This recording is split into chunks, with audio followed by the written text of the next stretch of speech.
Hello and good evening, everyone. We welcome you to today's discussion on hunger and public inaction. The writer and Nobel laureate Elie Wiesel said, "Hunger is isolating.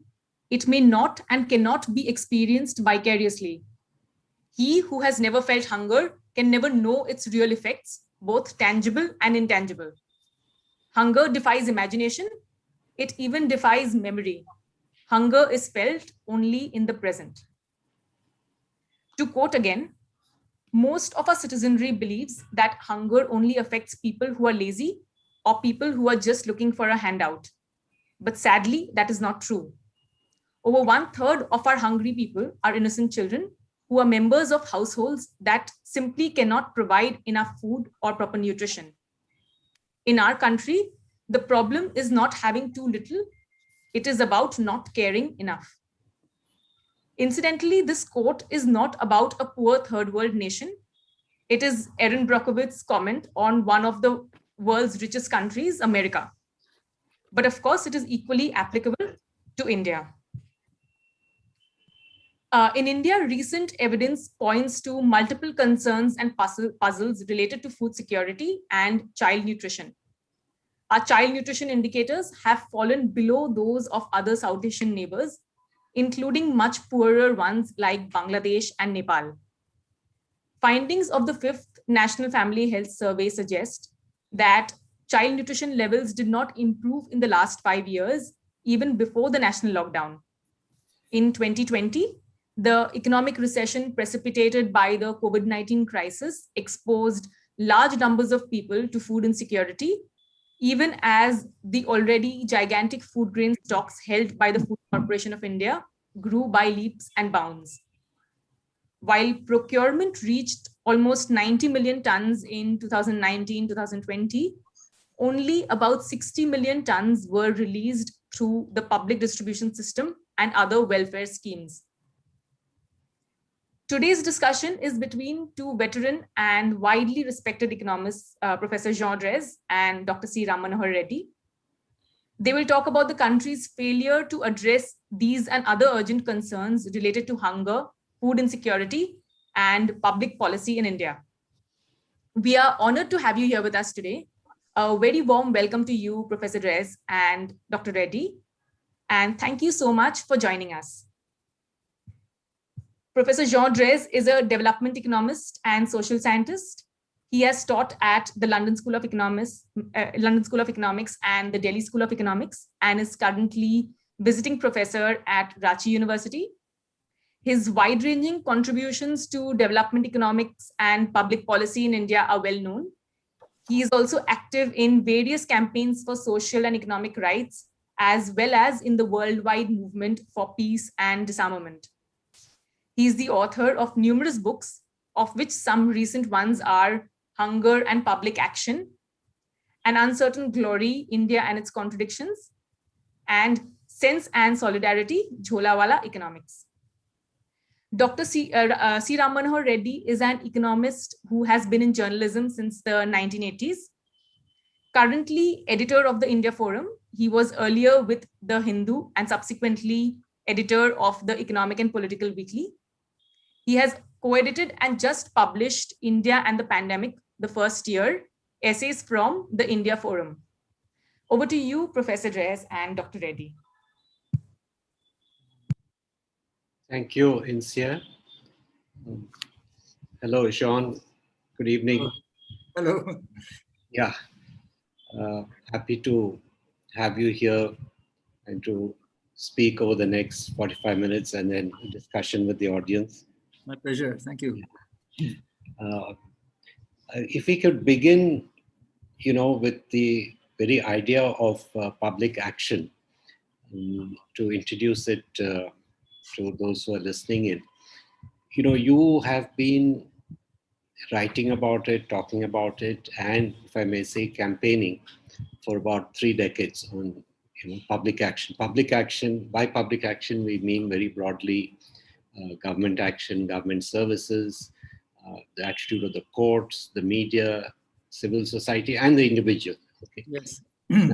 Specifically about public action and hunger, we have seen progress, take the longer view, about 50, 60 years, perhaps not as much as we would have liked, but there has been progress, beginning with, for example, in ending famines, okay, which you and Professor Sen in your work have attributed considerably to public action.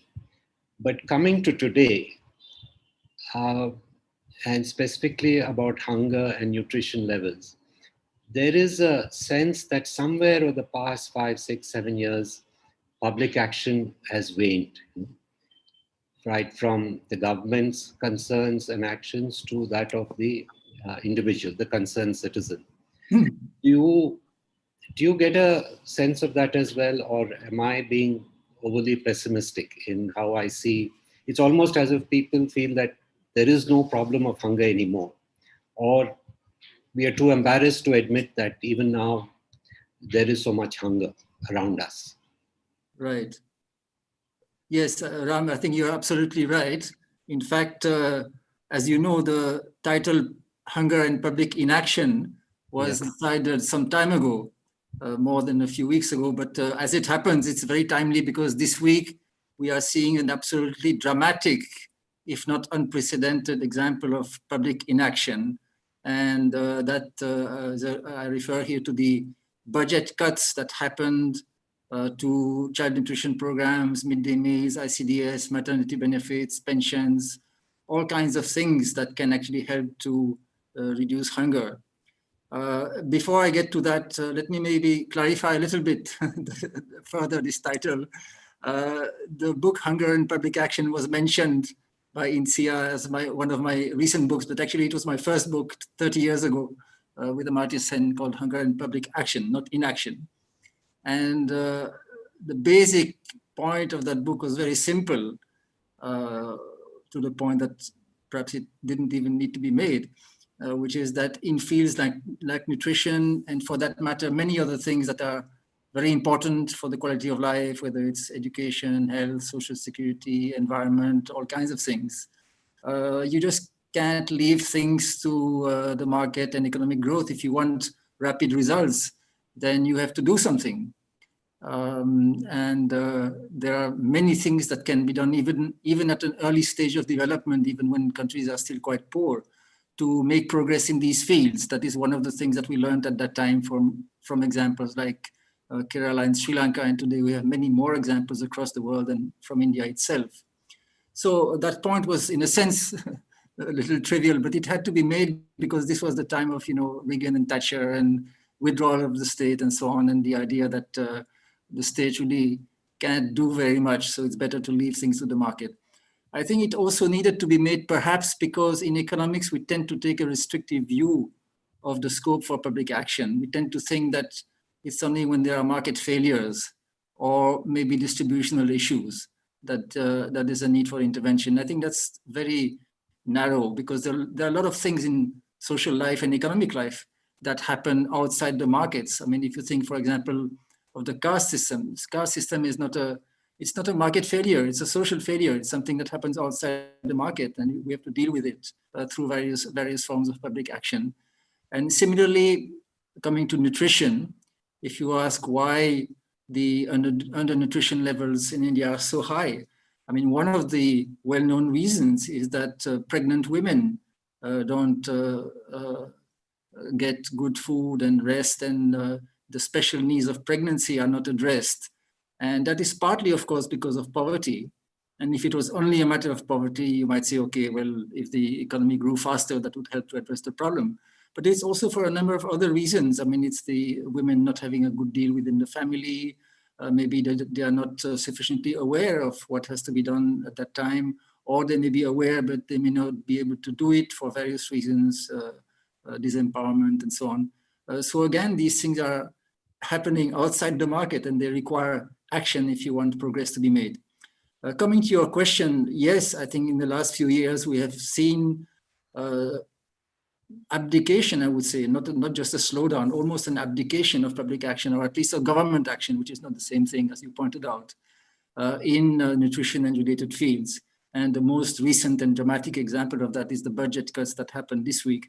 But even before that, it was clear that the government was not really interested in these programs. In fact, the budget cuts that happened this week, it's the second time that it happened under this government. In the first full budget of the NDA government in 2015-16, there was a first round of cuts in child nutrition programs. And if you look at the cumulative effect of these two rounds of cuts in 2015-16 and now in 2021-22, the cumulative impact is that, looking, for example, at midday meals, in real terms, the budget today, the annual budget from the center is about almost 40% less than 7 years ago. That's absolutely dramatic. And the same applies to ICDS, the Integrated Child Development Services, which is the most important, in fact, the only national program for children under 6.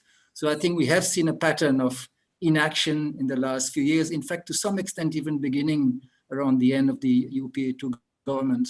I think there was a loss of steam already at that time, and then intensified now, and peaking, I would say, now with these extraordinary budget cuts. And the most extraordinary aspect, by the way, and I'll end here, is that it's not just that the budget cuts happened, but that they were virtually unnoticed and not discussed until 2 days after the budget. The Right to Food campaign held a press conference and drew attention to these budget cuts.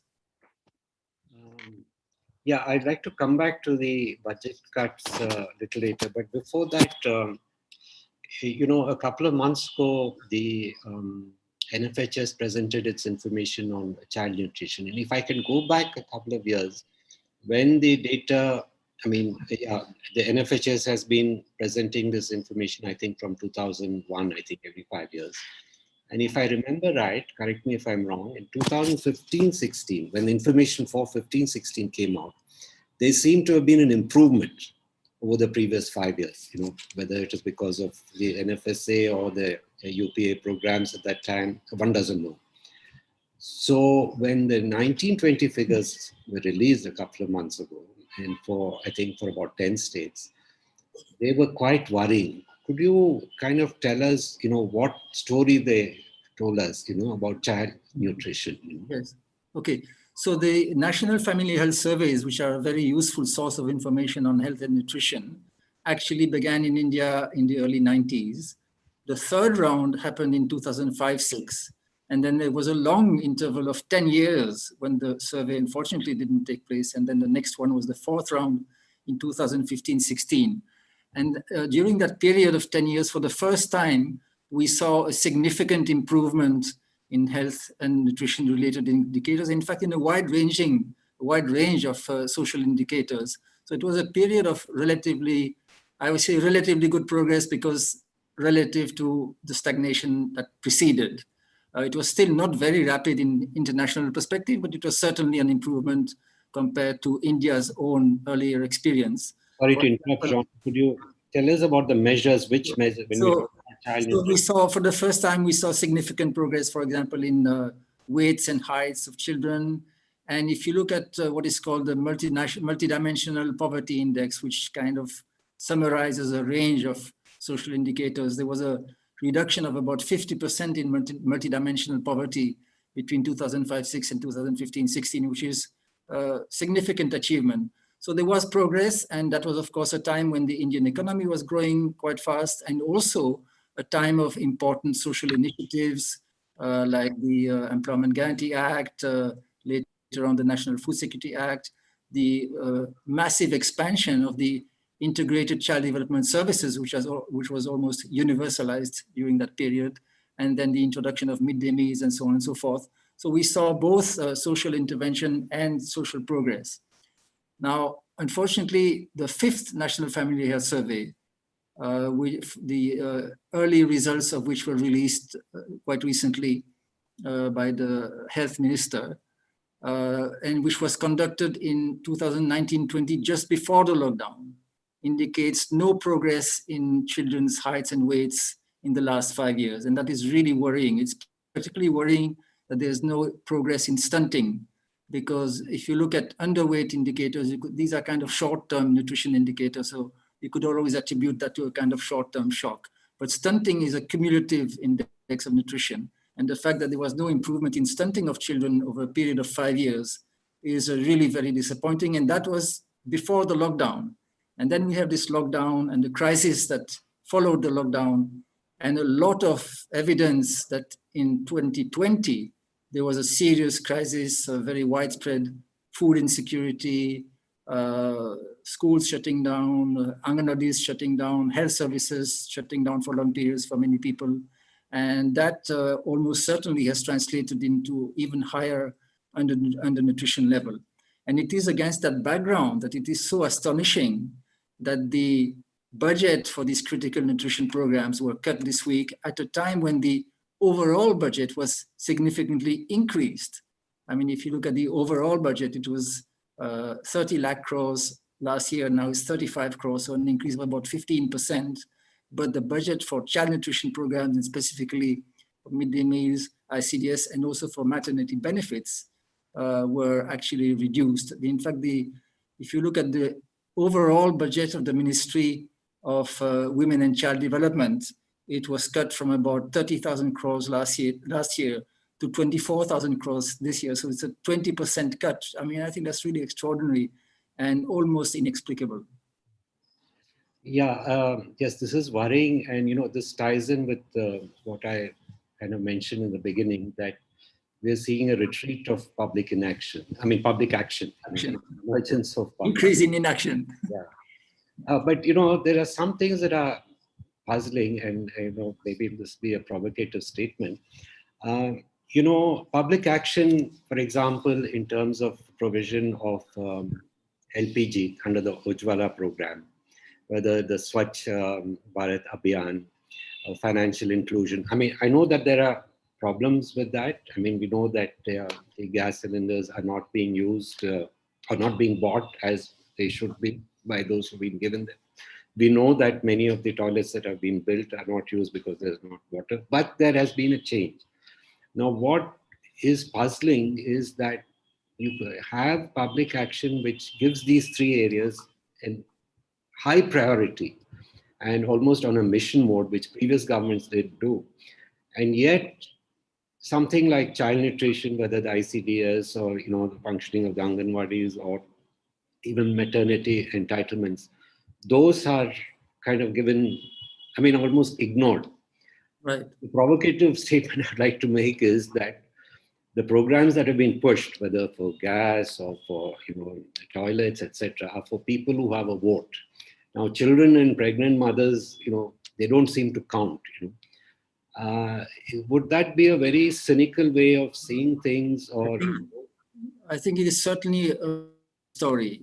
I think it is certainly true that undernourished children have very little voice.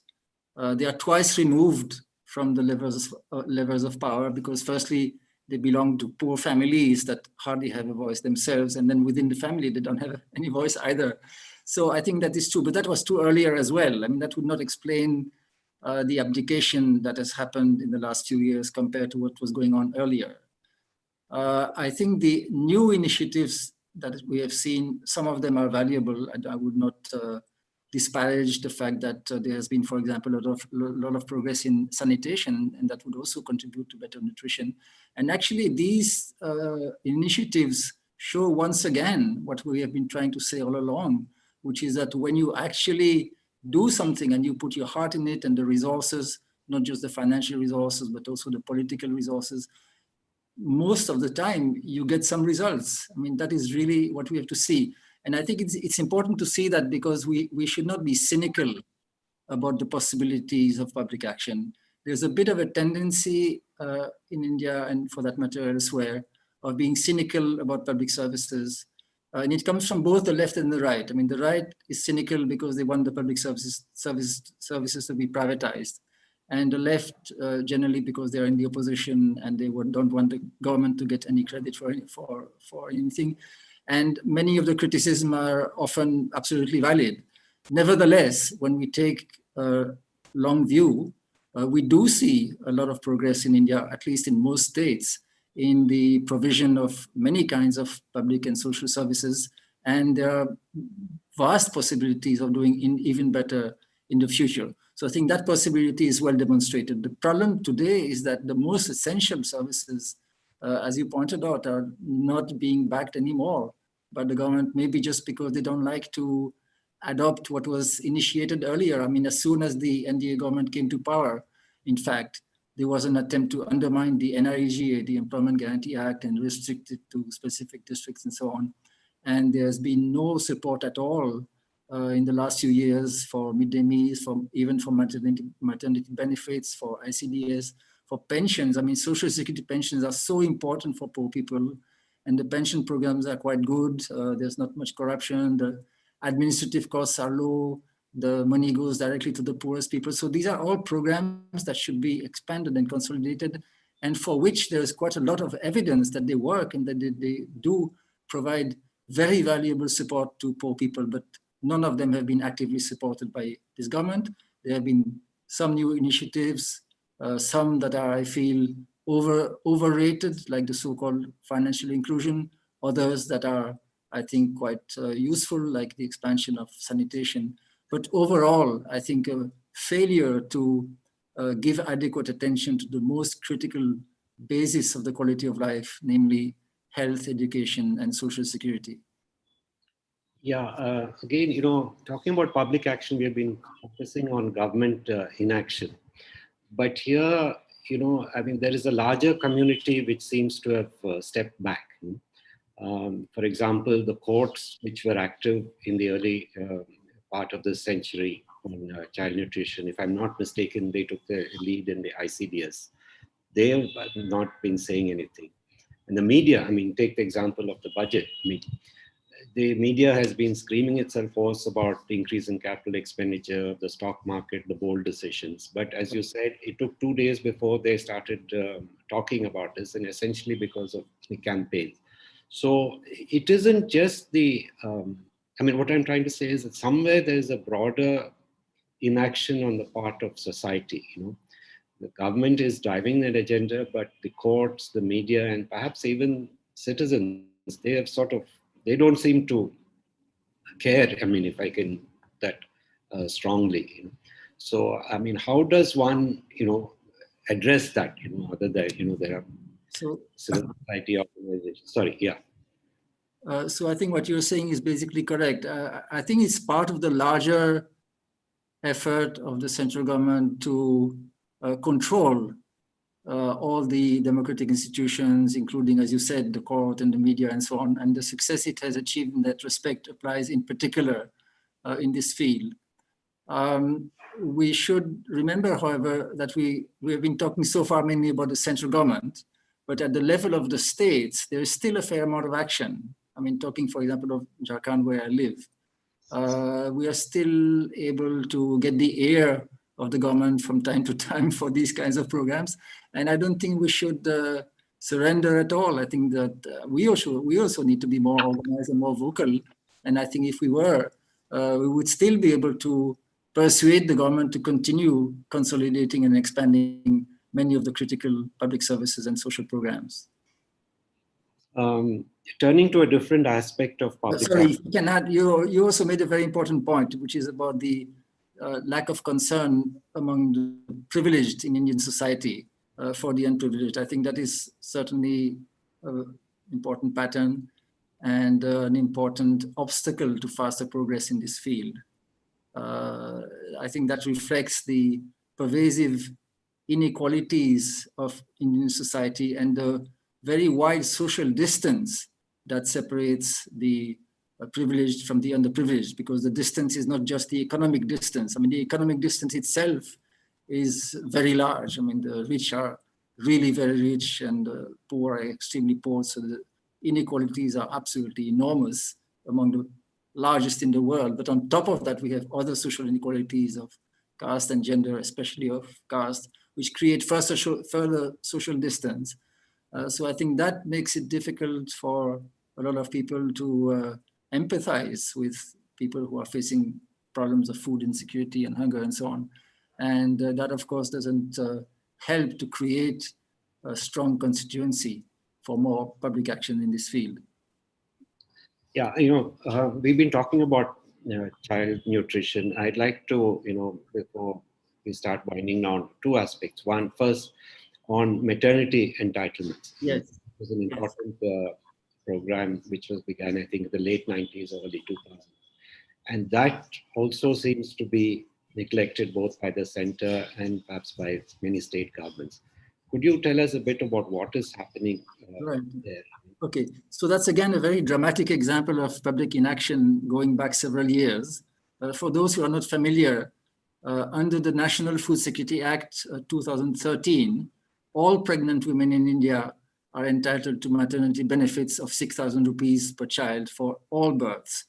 Of course, in the formal sector, even before that, women were entitled to much larger maternity benefits, and that continues today.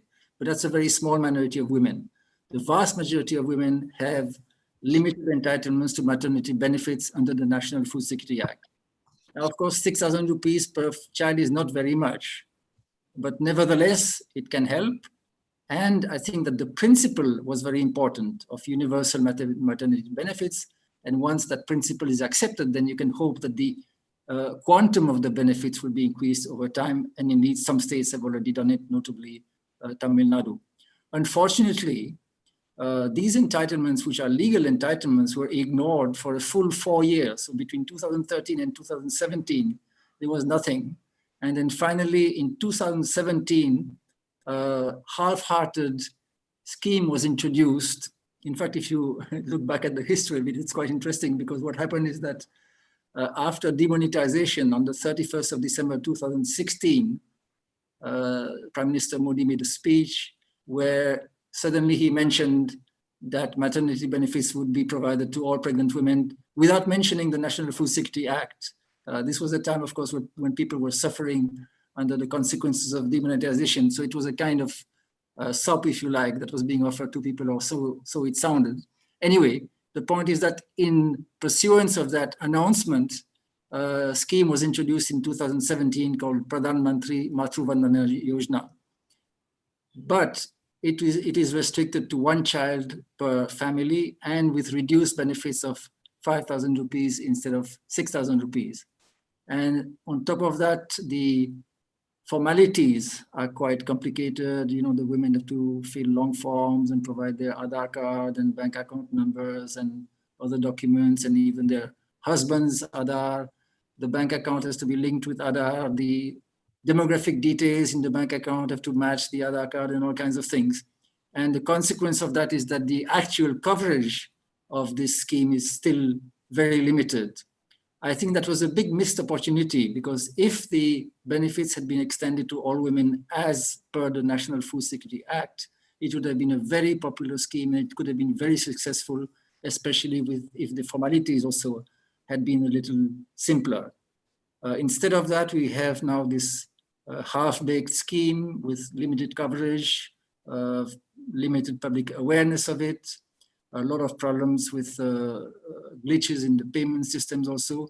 And then this year, unfortunately, further reduction in the budget for maternity benefits. So I think this is really something that has been very badly handled, despite constant appeals for the benefits to be provided as per the National Food Security Act, including an annual appeal every year to the finance minister before the budget by a group of 60 economists who have repeatedly tried to draw attention to the importance and the value of providing maternity benefits as per the Food Security Act. So I think this is really another example of public inaction in the field of nutrition. Just to clarify, the reason why maternity benefits are important is, it comes back to what I was saying around the beginning, that the time of pregnancy and delivery is a time when women's special needs for nutrition, for healthcare, for rest are not at all adequately addressed. And if they had some cash, even just 6,000 rupees, it would help them to eat better and take rest and so on. And if they had more than 6,000 rupees, as they should, then it would be even better. So I think this is a gaping hole in the arrangements for better nutrition in India that has to be looked at very urgently.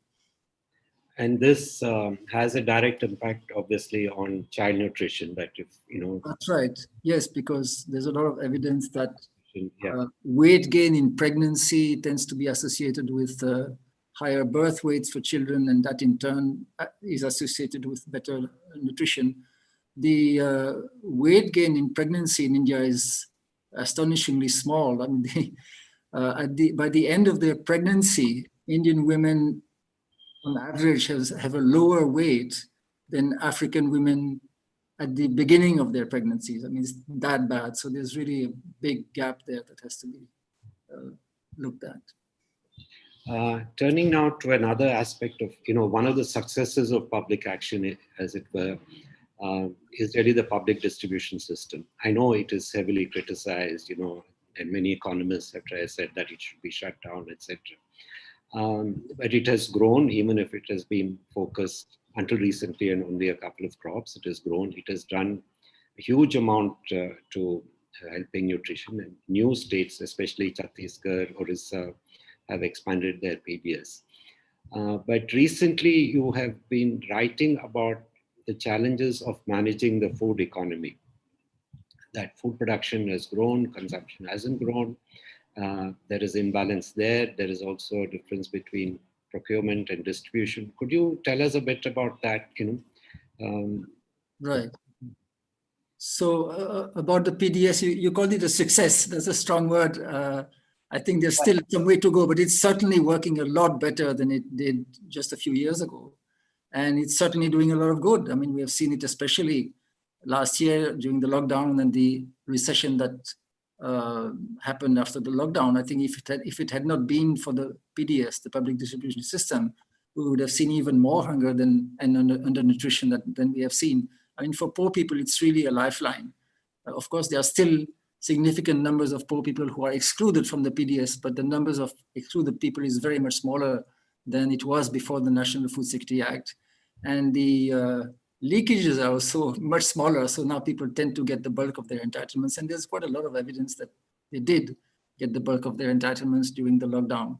So it's certainly a very valuable social security arrangement. In fact, it's the biggest social security program in the world. And I think we are going to continue to need it for quite a few years. So coming to the food stocks, there's a big anomaly in the food system today, which is that the procurement levels are about 30 or 40 million tons higher than the distribution levels. And that is the main reason why the food stocks are booming. I mean, they reached almost 100 million tons like last July. And this year they might go well beyond 100 million tons. And I think it's a great injustice to just pile food like that. I mean, if you procure, I feel you should distribute in good time, because otherwise what you're doing is withdrawing food from people. You're causing the food prices to be higher for poor people than they would be otherwise, and you are contributing to more undernutrition than there should be. So I feel that this imbalance between procurement and distribution needs to be resolved.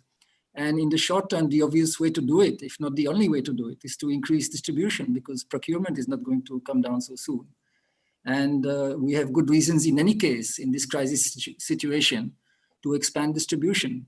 It can be done quite easily because the system is in place. So all you have to do is either increase the coverage, for example, by universalizing the PDS in rural areas, especially in the poorer states, or just by increasing the monthly rations, as was done last year. I think that is one of the good things that was done last year by way of relief measures, was to double the food rations under the PDS for a limited period from April to November. I think that should actually have been continued for the whole of this year, for that matter. So I think there's an urgent need to expand distribution, both because there's a case for doing it in its own right, and to deal with this huge gap between procurement and distribution, which is leading to a very wasteful and unjust accumulation of food stocks. One thing we didn't talk about was, what has happened during the lockdown and after. But before that, just to clarify, I mean, I would stand by saying that the PDS has been a success, maybe relative success. Yes, all this is relative, of course, but yes.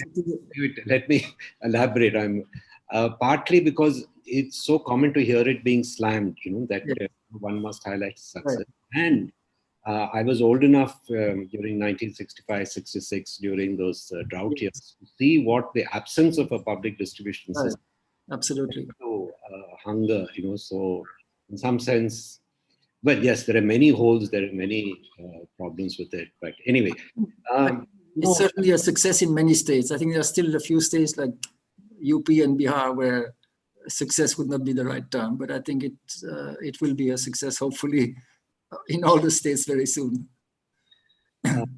the thing is, John, we haven't really spoken. Do we know what has happened to nutrition levels, children and others during and after the lockdown? Like, for example, for children, the midday meals have probably shut down. The Anganwadis were not functioning.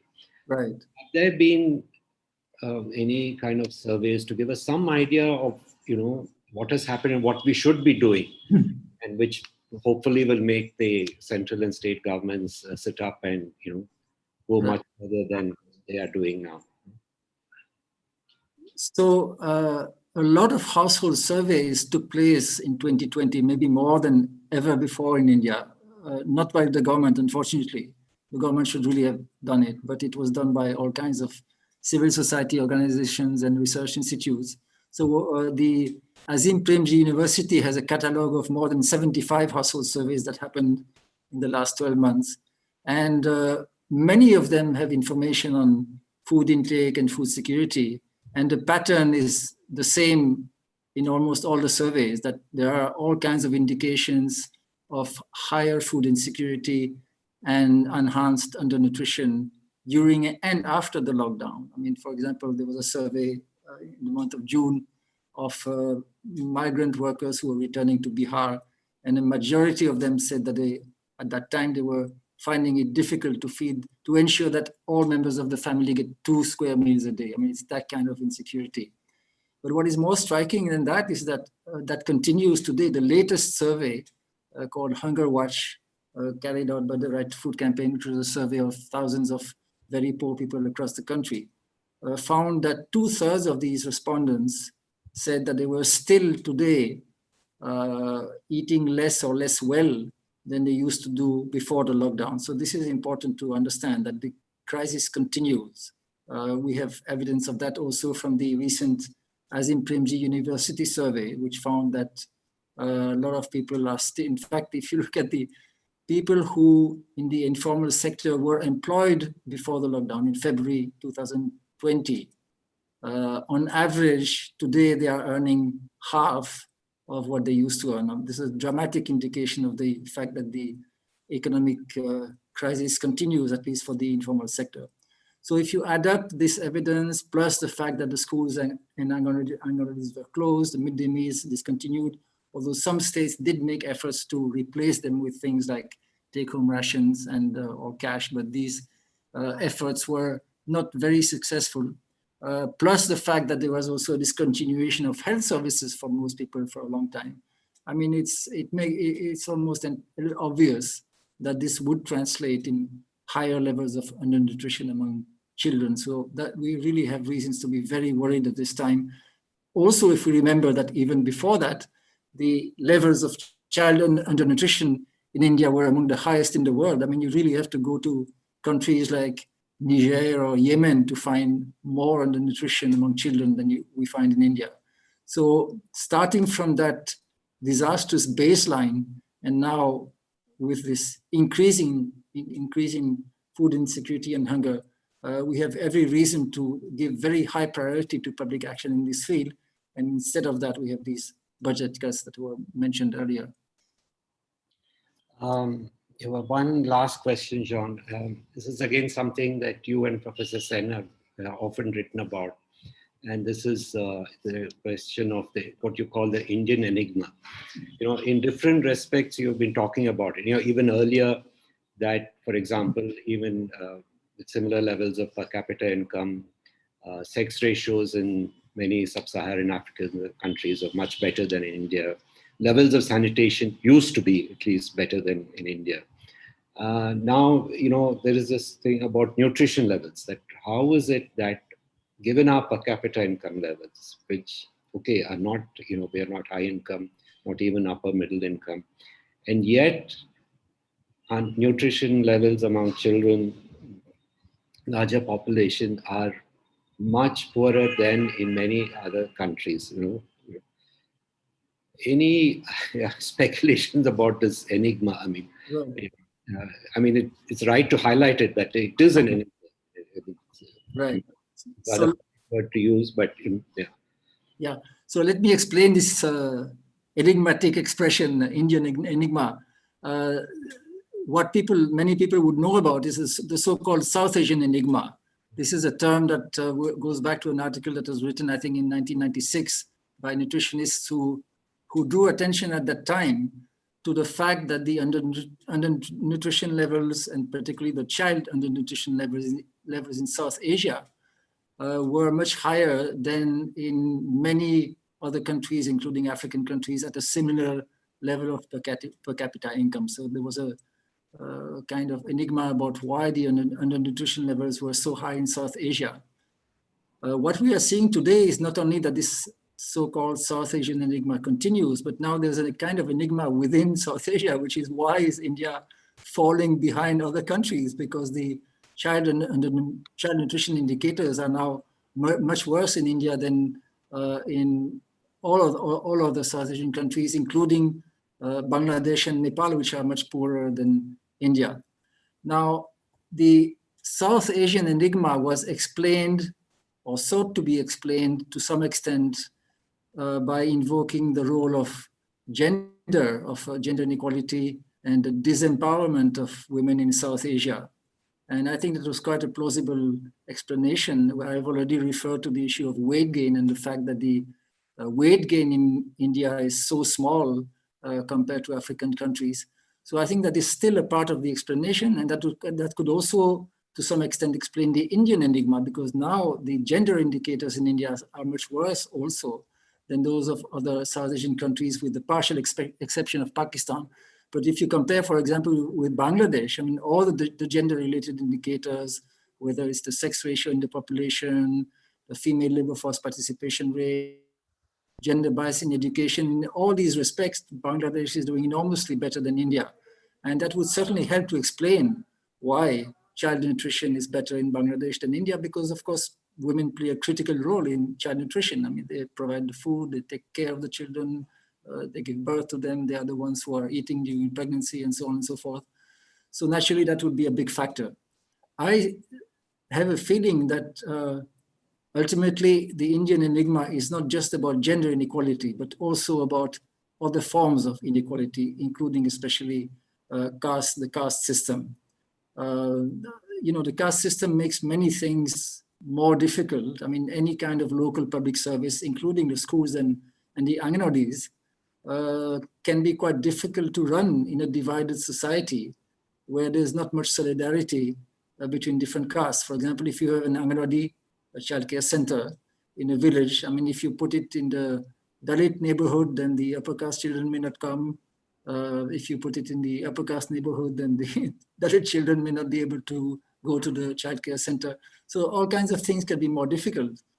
Even the extraordinary backwardness of India until very recent years in the field of sanitation has something to do with the caste system and the obsession with purity and pollution and the reluctance of many people to have toilets in their homes and so on and so forth. So I think in many different ways we are seeing the adverse effects of economic and social inequality in India being reflected in the persistence of child undernutrition. I think that this is probably quite an important part, at least, of the explanation for this unexplained Indian enigma. Thank you, Jean. I think we have run out of time now, but I wish we had more time to discuss. There are many more questions that I have in mind, but I think we could let those who are viewing and listening to ask questions. But before that, I think we have a short film, 20-second film, kind of trailer really about maternity entitlements, one of the issues that you have been talking about. So perhaps that can be seen now. And after that, we will have the Q&A session. Thank you again, John. Thank you.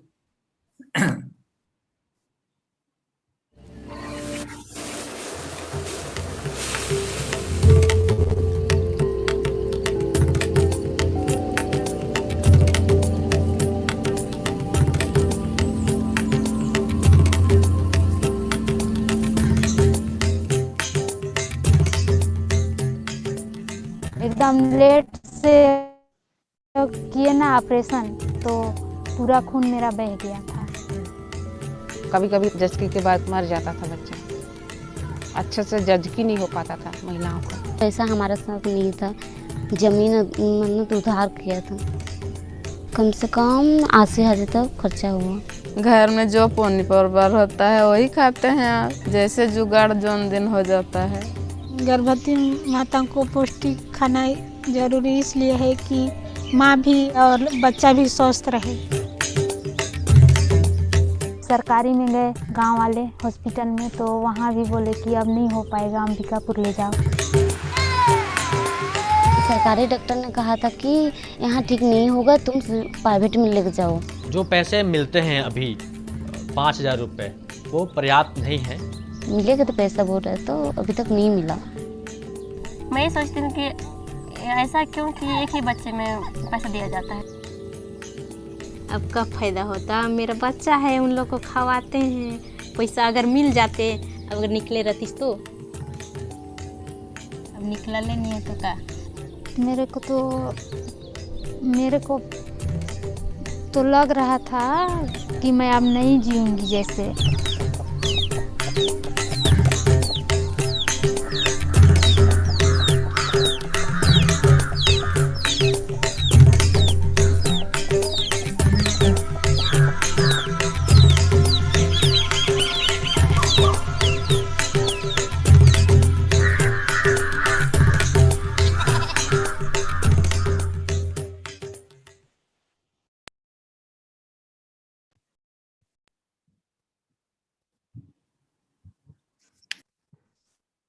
Thank you, Professor Rez and Dr. Reddy.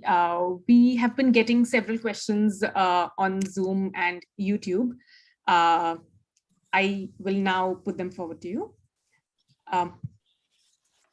The first question is for Professor Rez. NFHS 5 was the first nutrition survey after the expansion of the PDS through NFSA, and yet we see poor scores. Are there any hypotheses for this? So it's not correct to say it was the first survey after NFSA.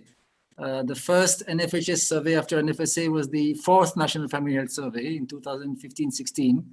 And as I mentioned earlier, that survey indicated significant progress in the field of child nutrition since the previous survey, which took place 10 years earlier.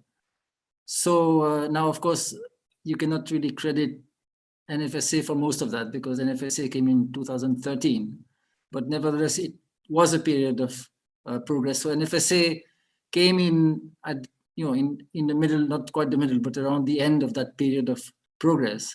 The stagnation came later between 2015-16 and 2019-20. And that is the period when there were no initiatives, at least I cannot think of any significant initiative in the field of child nutrition. And as I mentioned earlier, in fact, on the contrary, we saw a cut of 40% in real terms in child nutrition programs between 2014-15 and today. So in a sense, we don't have to look very far for the explanation of that stagnation, although I suspect it's not just about the budget cuts in child nutrition programs, but probably also about the economic impact of demonetization, which could quite possibly have hurt people for much longer than we think. Ram wrote a book about demonetization, so he's better placed to talk about that. But I think, there are many other indications that from 2016 onwards, things have not gone very well. It's not just child nutrition, it's the real wages, it's the growth rates slowing down, people's living conditions. So I think we have to take stock of the fact that it's quite a few years now since the quality of life has stopped improving significantly for poor people.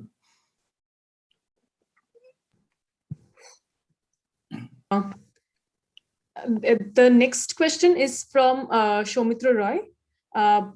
How much of the public inaction in India regarding health, nutrition, and sanitation is due to a lack of political wholeheartedness, and how much of it is due to the lack of the involvement of the public? And related to that, Laksh Venkataraman asks, as public inaction in the social sector is similar between even the change in governments, what can be done by civil society? As we are witnessing an active alliance between state and market, it is crucial in plutocratic pluralism. Okay, so I'll maybe try to answer both questions together. So a distinction was made between, in the first question, between political wholeheartedness and the role of the public and civil society. But actually, the two are very much interrelated, because what this person called political wholeheartedness, I mean, it's not something that comes out of the blue. It's something that's created by public action and by democratic practice in particular. So I think ultimately what we are seeing is a failure of democratic practice in India to bring these issues, to elevate these issues, and to ensure that they get more attention in public policy and more resources also. And I think that once again brings us back to some extent to the issue of social inequality, because it is the fact that the privileged sections of society are the ones who have access to democratic institutions and the ones that are able to use these institutions, whether it's the media, the legal system, the parliament, and so on. I mean, all these institutions are absorbed a lot of the time in the concerns and demands of the privileged classes. And as a result of that, the underprivileged tend to get very little attention. So I think it's a problem. We can't say it's the government only or the public only. It's basically a failure of the democratic practice to ensure that these issues get the attention and the resources that they deserve.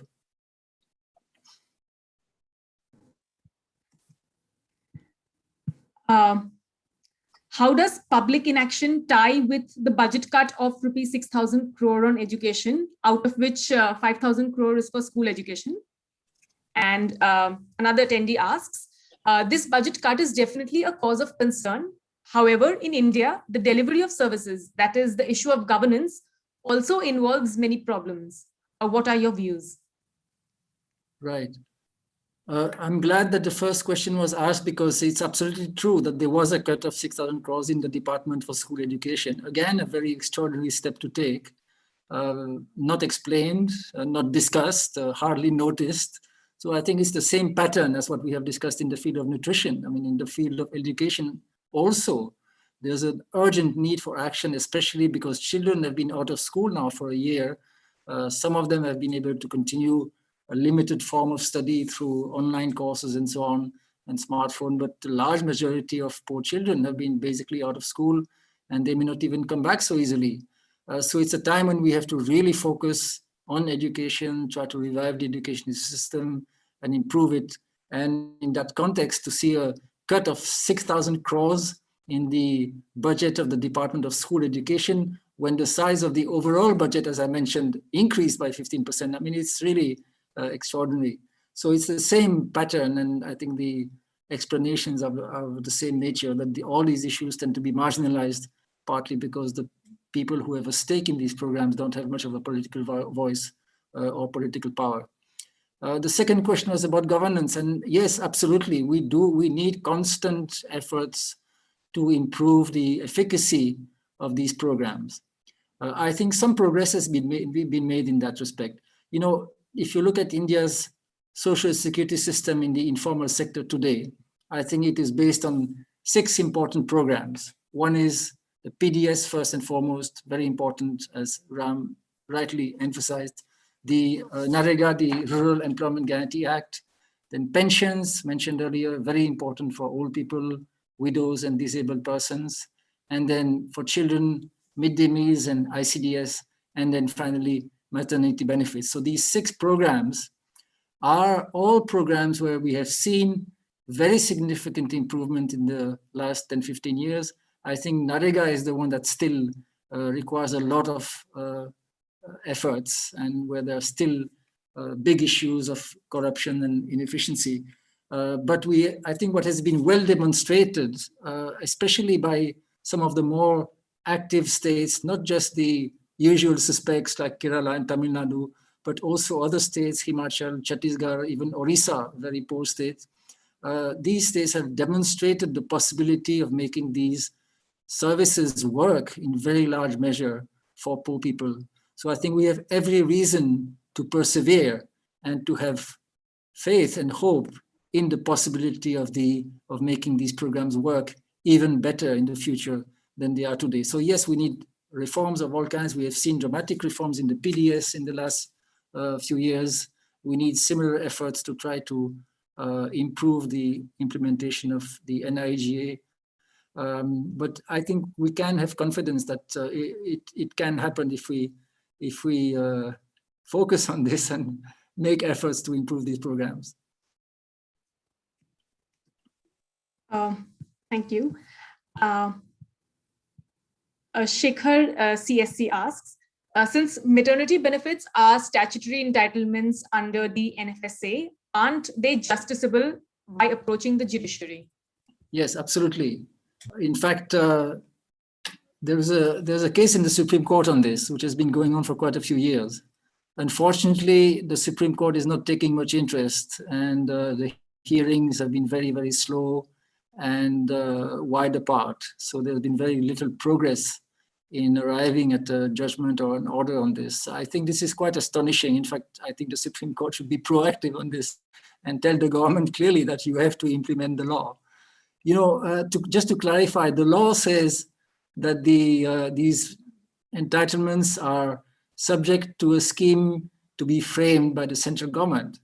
So there is a provision for a scheme to be made, but that scheme cannot undermine the entitlements that are defined in the law. It's a, you know, I mean, that would be completely illegitimate. The scheme reflects the necessity of putting in place some modalities. So yes, we need a scheme, but that scheme cannot reduce the entitlements that are given by the law. So I think it's a very open and shut case, and I'm really astonished that the Supreme Court is not taking a more active and strong stand on this. And I mean, hopefully it will happen, and that will help to get things moving.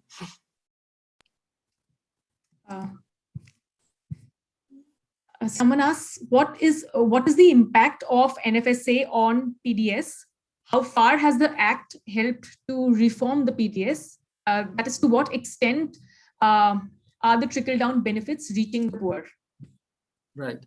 So for those who are not familiar, in the NFSA, the National Food Security Act, there are basically three major sets of entitlements.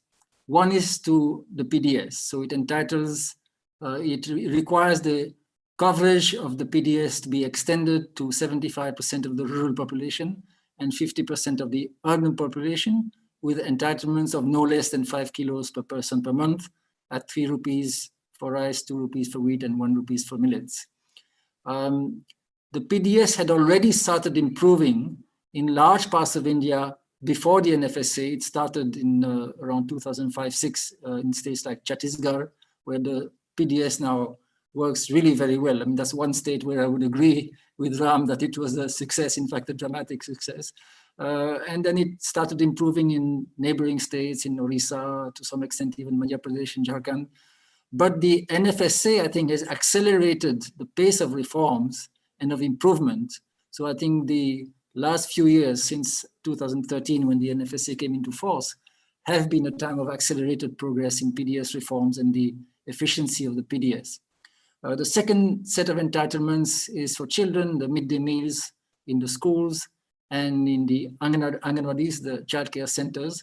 To some extent, that was already happening also under Supreme Court orders before the Food Security Act, but they became, these became permanent entitlements under the Act. And in the case of those programs, I think we have seen a pattern of slow but continuous improvement in the last, I would say, 15 years, continuing under the National Food Security Act. So, of course, there's much scope for further improvement. For example, I think it would be very good to introduce eggs in midday meals, both in schools and in Anganwadis across the country. Eggs are already being provided in many states, but more than half of the states still haven't taken that step.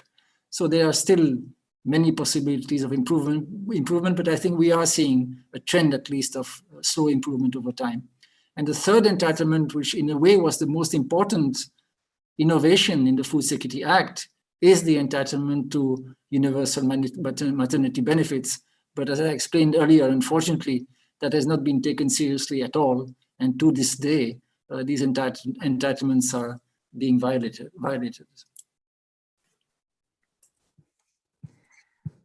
Thank you.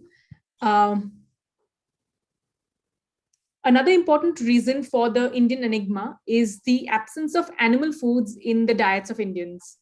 Children are expected to eat cereals and nothing else with our majoritarian influence, and it is going to get worse. And the PDS at the rate of 5 kg per head ends up providing just 600 calories per day. How do we expect gains in weight?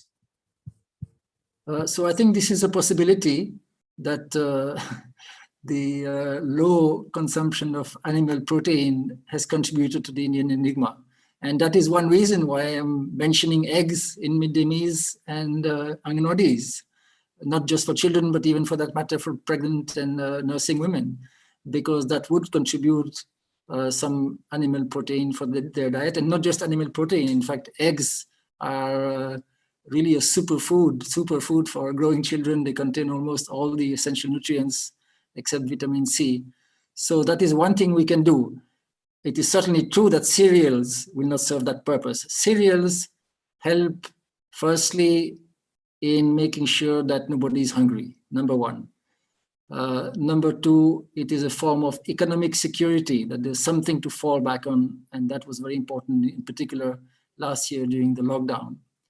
And finally, it means that you have to spend less on cereals, and so in your food budget, you have more money to spend on other items like dal and edible oil, and for that matter, eggs and so on. So it can help in some respects, but it cannot ensure that children have an adequate intake of animal protein or of all the nutrients that they require.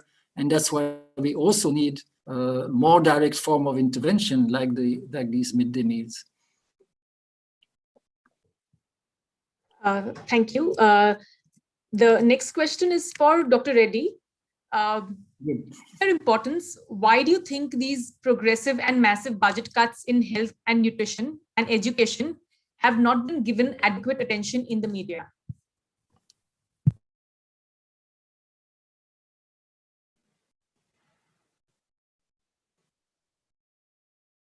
Sir, you are on mute. Okay, sorry, I was on mute. I said that's a tough question, and why is it that they're not being given attention compared to, say, perhaps 10, 20 years ago? And I think I sort of hinted at that in my questions to Jean, that there is a sea change in how we see the world around us. We meaning the privileged, we meaning those of us who are in the media, that these things don't seem to matter. Okay, what matters is that, are we going to become a $5 trillion economy? What is our position in the world? How the stock market is doing?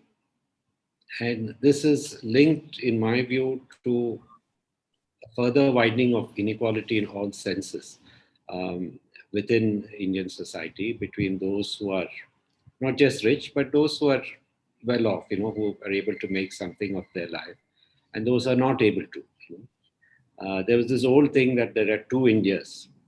Okay, my view is that these two Indias, the divide has sharpened, and that has, in a sense, I use, for the want of a better word, infiltrated the media as well. That they're not asking these questions, they're not reporting on this.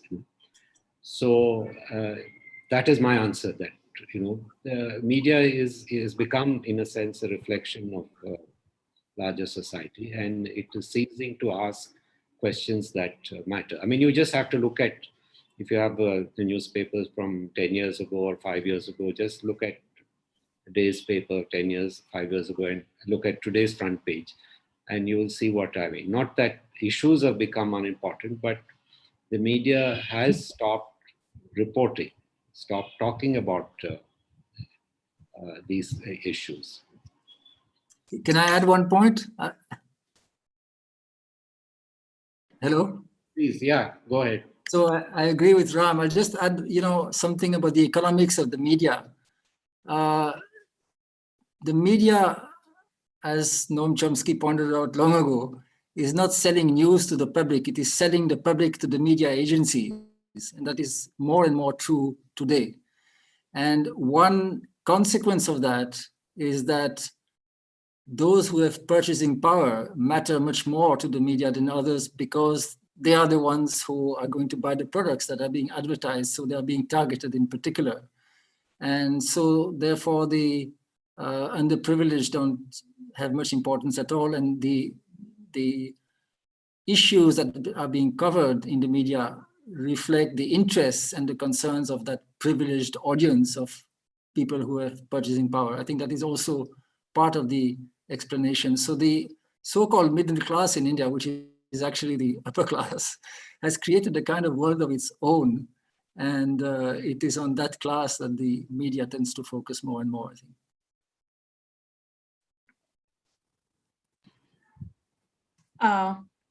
The next question is from Dr. Sushrit Jadhav. I'll read it in full. He writes, Dear Jean and Ram, I am on the same page with you in acknowledging the social pathology of our caste system and its impact on our well-being. I continue to feel at a loss on how we might be able to address this. I wondered if you have any open thoughts on any thoughts about this, and what might you predict may happen to this cultural pathology? So that's a very difficult question. I think that will take us another hour to discuss adequately.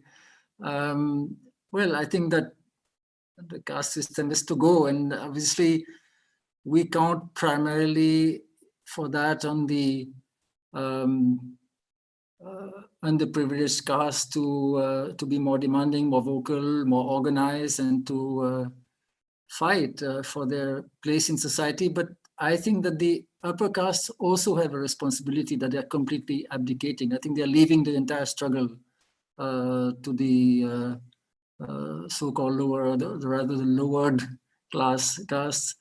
I think the privileged castes also have to reflect about their privileges and think about how to make more space for others. I mean, there are reservations under the legal system in India, but there's very little attention and effort to ensure diversity on a kind of voluntary basis, because the monopolizing of public spaces by the upper caste is pervasive. It happens everywhere. It happens in the media, it happens in the universities, it happens in the public sector, of course, or it happens in private enterprise.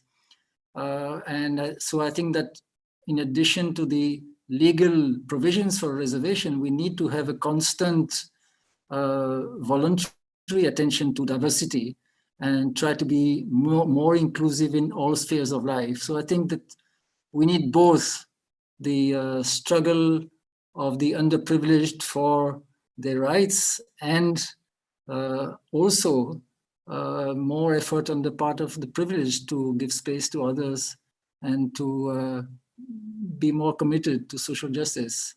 This is just a very general observation, but I think this is really the only way.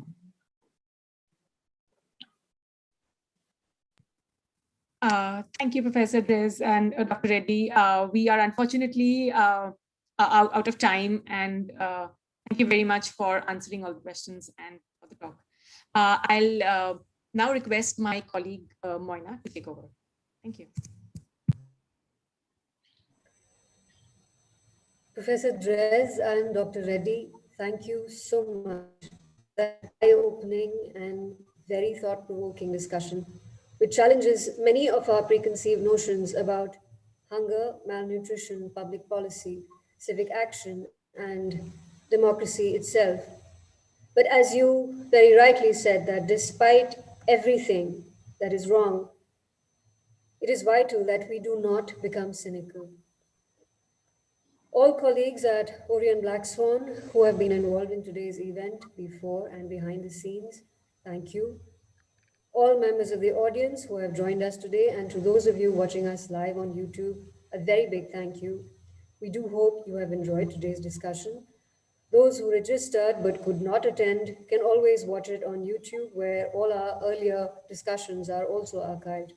Thank you once again, everyone, for joining us today. Wish you all a very pleasant evening. Take care and bye-bye. Thank you. Thank you. Thank you.